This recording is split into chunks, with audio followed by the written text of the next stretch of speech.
Bad news, everyone. Scammers now only need to know your address in order to drain your bank account. CBS World Consumer Investigation, a recent report shows scammers are getting better at using the mail to steal personal information. There's a scammer that was able, by obtaining someone's address, to purchase a car and even rent an apartment just by having their address. According to investigators, the suspect bought a luxury car and even moved into an apartment under the victim's name.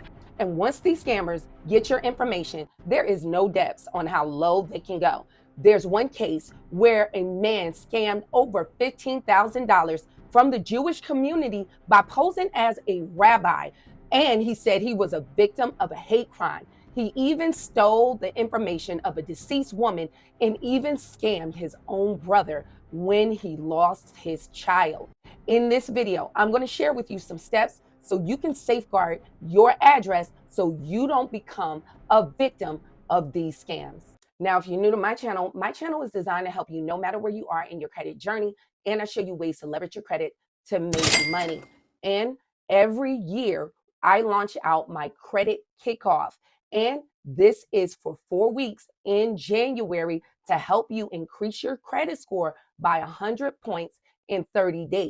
Now, this is absolutely free, and I host it here on YouTube at 8 p.m. Central Time on Saturdays. So if you want to join, it is absolutely free. All you need to do is subscribe to this channel and hit your notification bell and hit all notifications, and you'll get notified when I am live. And I'll show you tricks and tips in order to get that 100-point increase on your credit score in that 30-day window. So if you want to join me, make sure you subscribe to the channel. And if you need my personal help with your credit, I rolled out my elite credit system, and users like Sean is getting great results from my AI software. And even with my personal credit coaching, he was able to go from a 612 credit score where all his credit scores over 770, and now he's at an 803 credit score, and work with me in my elite business credit circle with my coaching. And now he has business credit for his business. And I offer you a free heart inquiry removal package that you can download absolutely free. I'll leave all those links in the description of the video and in the pinned comment section. Now let's jump into this story. Police say it all started in the mail. A 65-year-old man's personal information somehow ended up in the wrong hands. And police say the suspect ran with that information and started a whole new life for himself. His mail was somehow forwarded to the suspect's previous address. Investigators say the mail contained personal information. Holiday is accused of opening 66 fraudulent accounts under the victim's name. As you can see, just accessing his victim's mail, he had enough information to pull off an identity theft scam. Now, it is very important for you to check your credit reports, and all those old addresses, you must get those off, because this situation actually happened to me. I had a tenant in my rental property got a hold to my mail, and being that I owned the place, they knew some information about me, and they start applying for things of credit in my name. And the same thing can happen to you. The reason why those old addresses is actually present on your credit report is for the benefit for the credit bureaus to try to connect you to old negative items. So if you're trying to get old items off of your credit report, you need to remove those old addresses to make it easier, because that's how they link those negative accounts to you. But in the process of doing that, what they do is sell your information to local advertisers who want to issue you credit, like a Macy's or a Dillard's. So take example, Dillard's is usually only in a southern region as a department store. And so they want information for people that live in that area. If you have moved and you no longer live in that state or at that address, when they offer you credit and send you a credit card application, somebody living there can get a hold to that application and then apply for credit. Or certain old addresses that you may receive some really important mail, like from the IRS, now they have more detailed information about you and can actually steal your identity. Even worse, if they get your bank statement or even a debit card or some checks connected to your bank account, they can drain your account. And if they have enough information, they can get a fake ID. And if they know your bank, go there and take out all of your money from your bank account and leave you broke. Debt collectors were calling him night and day. Say, hey, you're delinquent on this account, you're delinquent on this account. Confused, the Guadalupe County resident called local authorities, who forwarded the case to SAPD's Financial Crimes Unit. Now, this is some of the telltale signs if you're a victim of identity theft. If you're getting collection calls for accounts that's not yours, and you need to always review your credit reports, because here's the thing, a lot of times you may see different variations in your name. You need to get that off of your credit report. So say with my name, I might see a Shirley Beckley, or variations of my name spelled differently. I spell mine with an S. It might be a C. And if you see different variations of your name, this could be a sign of identity theft. And one thing you can have, different companies do offer identity protection. So we use Smart Credit with my Elite Credit System, and they do offer identity theft protection if you are a Smart Credit member, up to $1 million. And they have Money Manager that actually give you alerts to watch your bank accounts. So as you can see, you need to watch out for these signs and constantly check on your credit reports to see if there's any suspicious activity, like unknown hard inquiries just showing up on your credit report, because that's a sign that you're a victim of identity theft. Detectives go to an apartment complex here in San Antonio. They contact the apartment managers and they give them, hey, I'm here to see the suspect's name. I want to talk to him. The managers reportedly told police no one by the suspect's name lived at the apartment. But in that apartment, we do have this person's name. It's the victim's name. Now you can see this dude is on a whole nother level of scamming. He actually got an apartment in this man's name. So it is absolutely crazy that he stole this much of his identity and just brazen with it, getting whole apartments in the victim's name. Investigators also learned the suspect had recently been pulled over. Our detectives get that body cam footage and they see that our suspect's driving a vehicle. It's a 2021 white Mercedes-Benz. That plate comes back in the victim's name. So police went to the dealership where the vehicle was purchased. On that driver's license is the suspect's picture with the victim's name. Holiday now faces several felony charges. It just shows the hard work that our detectives do on a daily basis. He went as far as buying a Mercedes in this man's name from a dealership, a newer model Mercedes at that.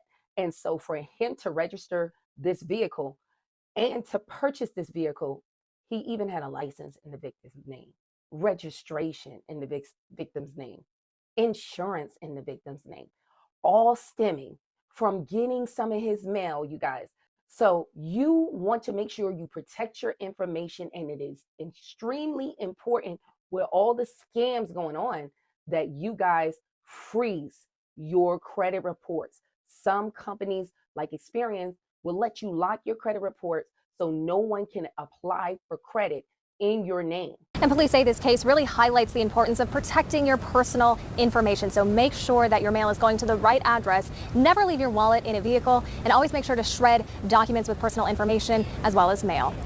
As you can see, it can open up a lot of damage if some of these identity thieves get their hands on your information from mail going to another address.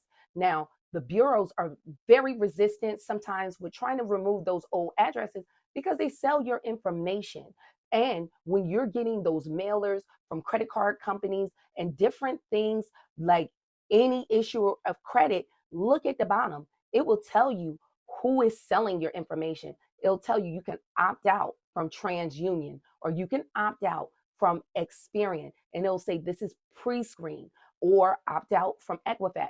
That's how you know who is selling your information, so they can actually profit and see that these credit card companies can find themselves a customer. Remember, credit card companies primarily will make money off of interest. Sometimes they have annual fees, but their whole money making game is based off of interest. So they need customers like you to actually get their credit products.